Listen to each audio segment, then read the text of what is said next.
আজকার রেসিপিটা ভর্তা লাভারদের জন্য। অনেকেই আছেন যারা ভর্তা খুব পছন্দ করেন। সো হ্যালো এভরিওয়ান, আসসালামু আলাইকুম। সবাই কেমন আছেন? হাফিজা কিচেনে আপনাদের সবাইকে স্বাগত। তো আজকে আমি ভর্তাটার নাম বলবো না, আপনারা পুরো ভিডিওটা দেখতে থাকুন। এখানে আমি লাউয়ের খোসা নিয়েছি। তো আমি চিংড়ি মাছ দিয়ে লাউ করেছি, তো সেই লাউয়ের খোসাটা আমি ফেলি নাই, এটা রেখে দিয়েছি ভর্তা বানানোর জন্য। তো এখানে আমি খুব ভালোভাবে ধুয়ে পরিষ্কার করে নিয়েছি খোসাগুলো। এবার কড়াইয়ের মধ্যে আমি সরষে তেল দিয়ে দেবো, আর ফোড়নের জন্য দেবো কালো জিরে। এখানে কালো জিরের ফোড়ন দিয়েছি কারণ কালো জিরে খেতে খুবই ভালো লাগে, আর কালো জিরের স্মেলটা একদম খুবই ভালো লাগে আর কি। আর এখানে আমি কিছুটা কাঁচা লঙ্কা দিয়েছি, আর দিয়েছি 2টা শুকনা লঙ্কা। শুকনা লঙ্কাটা হচ্ছে কাশ্মীরি লঙ্কা, কালারের জন্য দিয়েছি। এবার আমি খুব ভালোভাবে এগুলোকে ভেজে নেব। দেখুন একবারে ভাজা ভাজা করে নেব। তো এখানে দেখুন ভাজা ভাজা হয়ে গেছে। এবার আমি লাউয়ের খোসাগুলো দিয়ে দেব। এটা অসম্ভব মজা লাগে খেতে।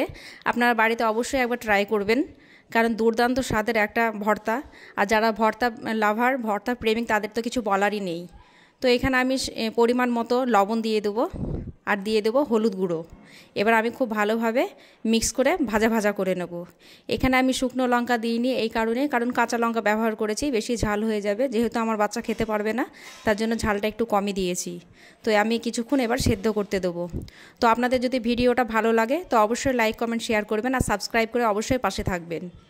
আপনাদের ছোট ছোট কমেন্ট আমাদের খুব উৎসাহ জাগায় আর খুব ভালো লাগে।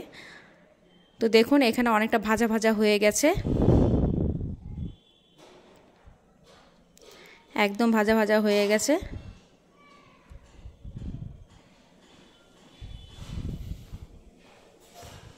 এটা খেতে তো অসম্ভব মজার হয় বলেই তো দিয়েছি। তো যাই হোক, আমি এই ভর্তার প্রেমে পড়ে গেছি আর কি, এতই ভালো লেগেছে, খুব সুস্বাদু। তো এবার আমি একটা মিক্সির জার নিয়েছি, এই জারে আমি পেস্ট করে নেব।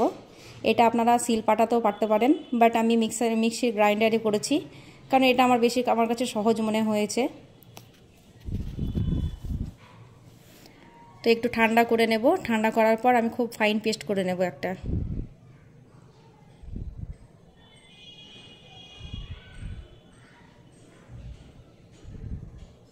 তো দেখুন এখানে আমি জারের মধ্যে ঢেলে নিয়েছি, ঠান্ডা হয়ে গেছে। এবার দেখুন আমি ব্লেন্ড করে নিয়েছি, এখানে খুব ফাইন পেস্ট করেছি আমি।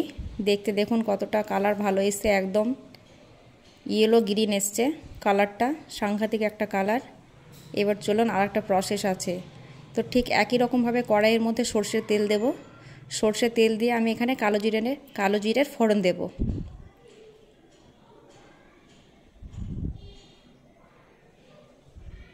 এবার আমি বেটে রাখা লাউয়ের চোকাগুলো ফোড়নের মধ্যে দিয়ে দেবো।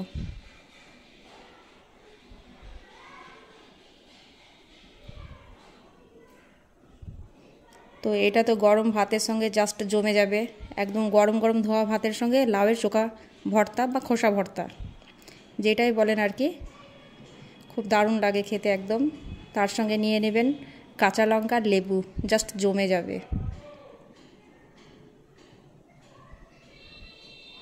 তো দেখুন একদম খুব সুন্দরভাবে ভাজা ভাজা হয়ে গেছে। এবার আমি সার্ভিং প্লেটে সার্ভ করে নেব। দেখুন ফাইনালি আমার লাউয়ের চোকা ভর্তা হয়ে গেছে। আপনারা ভালো থাকবেন, সুস্থ থাকবেন। আল্লাহ হাফিজ। আর বাড়িতে অবশ্যই একবার ট্রাই করবেন।